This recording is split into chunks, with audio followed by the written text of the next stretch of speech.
اہل خانہ کے ساتھ ٹھیک ہے، سارے زمانے سے ٹھیک ہے، گھر والوں سے ٹھیک نہیں ہے، تو پھر کیسے زندگی میں سکون آئے گا، طمانینت آئے گا، کیسے چین آئے گا؟ تو تم میں سے بہتر وہ ہے جو اپنے گھر والوں کے ساتھ بہتر ہے۔ اور ابھی روایت میں نے آپ کے سامنے رکھی جس میں حضور نے فرمایا کہ میں تم میں سے سب سے زیادہ اپنے گھر والوں کے ساتھ حسن سلوک کرنے والا ہوں اور اچھائی کرنے والا ہوں۔ تو یہ حکم دیا گیا کہ وہ اچھے انداز کے ساتھ اپنی بیوی کے ساتھ حسن سلوک کرے، اس کو جو ہے وہ مکروہ نہ جانے اور اس کو برا نہ کہے، اس کو گالی نہ دے۔ دوسری طرف عورت کو کہا الرجال قوامون علی النساء، مرد عورتوں پر قوام ہیں، حاکم ہیں، امیر ہیں۔ یہ اس لیے فرمایا گیا کہ اگر دونوں رائے دیں اور شریعت فیصلہ نہ دے کہ کس کی رائے مقدم ہوگی، رائے میں اختلاف بھی ہو سکتا ہے، تو پھر آئلی سسٹم پھر بھی تباہ ہوگا۔ عورت رائے دے، مرد اس کو قبول کرے، اس کی رائے کی پرواہ نہ کرے، یہ مرد کے لیے مناسب نہیں ہے۔ اس طرح عورت گھر کے اندر عضو معطل بن جائے گی، وہ سمجھے گی کہ میری تو اس گھر میں اہمیت ہی کوئی نہیں، میں جو بات کرتی ہوں مجھے کوئی پوچھتا ہی نہیں ہے۔ عورت بندہ اپنی مرضی بھی کرنی ہے، عورت کی رائے لے لے۔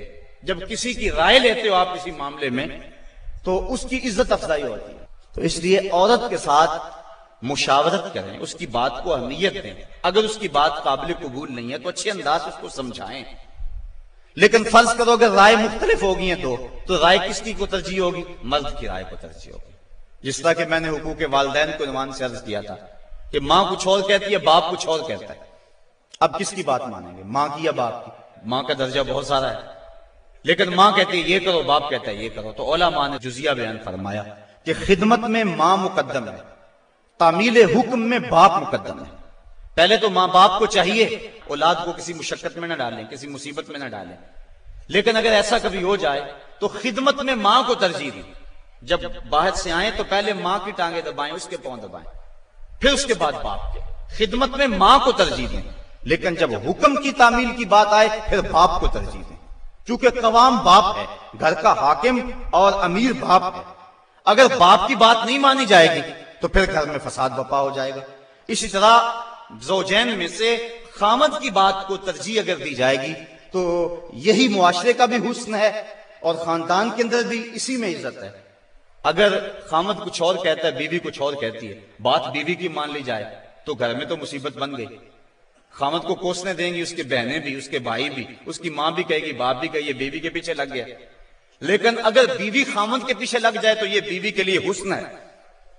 مرد کا بیوی کی اطاعت کرنا یہ مرد کے لیے حسن نہیں ہے، لیکن بیوی کا مرد کے پیچھے لگ جانا اور اس کی بات کو مان لینا یہ جو ہے وہ حسن ہے بیوی کے لیے، اور یہ اس کی اطاعت کے زمرے میں آتا ہے۔ تو مرد حاکم بنایا گیا ہے، لیکن حاکم کا یہ مطلب بھی مرد نہ سمجھے کہ وہ جب چاہے عورت کو مارنا شروع کر دے، اس کو غلام سمجھے اور اس کی اہمیت ہی نہ سمجھے، بلکہ عورت کو برابر مشاورت میں شریک رکھے۔ جس طرح مرد عورت پہ ناراض ہو جاتا ہے، عورت کو بھی حق ہے کہ وہ مرد پہ ناراض ہو جائے کسی معاملے میں، اور جس طرح عورت مرد کو مناتی ہے مرد بھی اپنی بیوی کو منا سکتا ہے، راضی کر سکتا ہے، اس میں کوئی حرج نہیں ہے، چونکہ گھر میں شکنجی ہو سکتی ہے۔ بخاری شریف میں روایت موجود ہے، حضور نبی رحمت صلی اللہ علیہ وسلم نے ارشاد فرمایا عائشہ جب تم ناراض ہوتے ہو مجھے پتہ چل جاتا ہے۔ عرض کی حضور کیسے؟ فرمایا جب تم راضی ہوتی ہو اس وقت کوئی بات ہو تو قسم اٹھاتی تو کہتی ہو وَرَبِّ محمد، مجھے محمد کے رب کی قسم، اور جب تم ناراض ہوتی ہو اور کوئی بات ہو تو قسم اٹھاتی ہو تو کہتی ہو وَرَبِّ ابراہیم، مجھے ابراہیم کے رب کی قسم ہے۔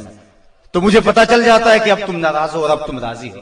تو جب حضرت عائشہ صدیقہ رضی اللہ تعالیٰ عنہا نے یہ بات سنی تو کہا ما احجرو الا اسمک، حضور میں صرف آپ کا نام ہی چھوڑتی ہوں، دل میں تو آپ ہی ہوتے ہیں، دل میں تو آپ ہی کے ڈیرے ہیں اور آپ ہی کے بسیرے ہیں۔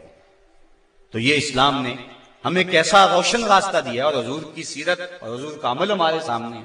تو میاں بیوی کے اندر باہم شکر رنجی ہو سکتی ہے، تو اس کے اندر جو ہے ایک فریق ناراض ہو گیا تو دوسرا راضی کر لے، دوسرا ناراض ہو گیا تو پہلا راضی کر لے، کس قدر گھر میں حسن آ جائے گا۔ جب گھر حسین ہوگا تو سارا معاشرہ حسین ہو جائے گا، لیکن اگر یہ جو بنیادی اکائی ہے اس میں حسن نہ ہوا تو باقی حسن کیسے ہو سکتا ہے؟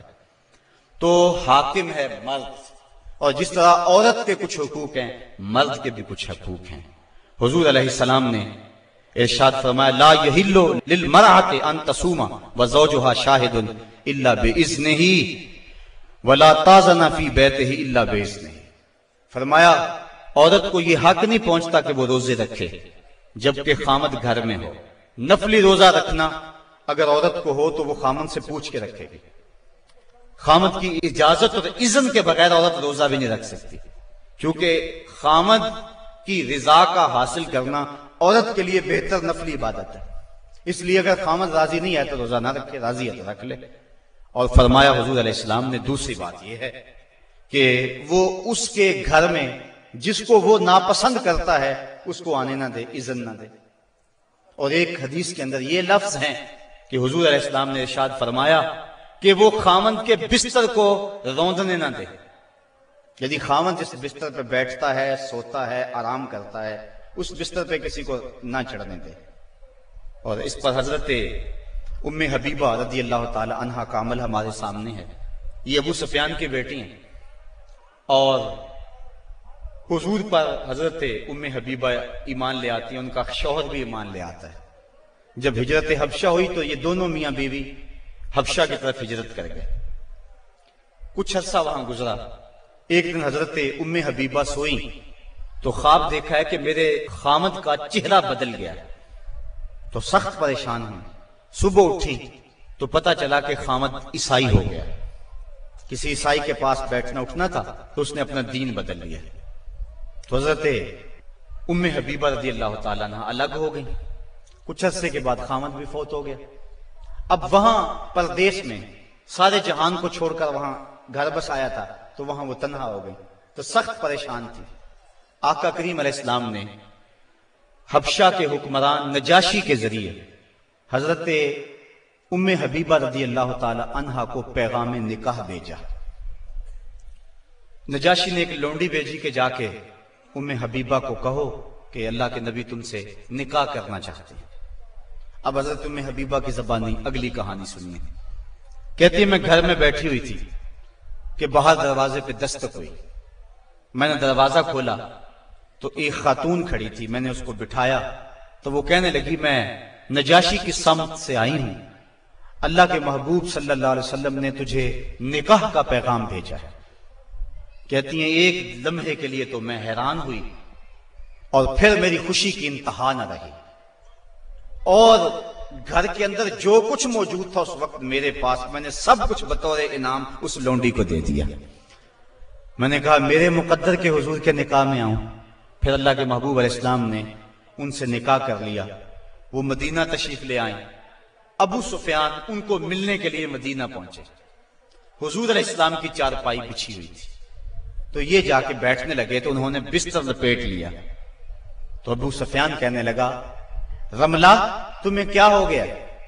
یہ بستر میرے قابل نہیں سمجھتی ہو یا مجھے بستر کے قابل نہیں سمجھتی ہو؟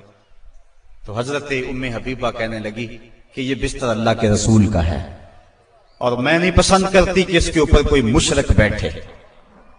تو کہنے لگا ابو سفیان کہ تم بڑا بدل گئی ہو۔ پھر اللہ تعالیٰ نے ان کو بھی اسلام کی بہاریں عطا فرما دی۔ تو یہ حق ہے خامند کا بیوی کے اوپر کہ خامند کے بستر کے اوپر کسی کو نہ بیٹھنے دے۔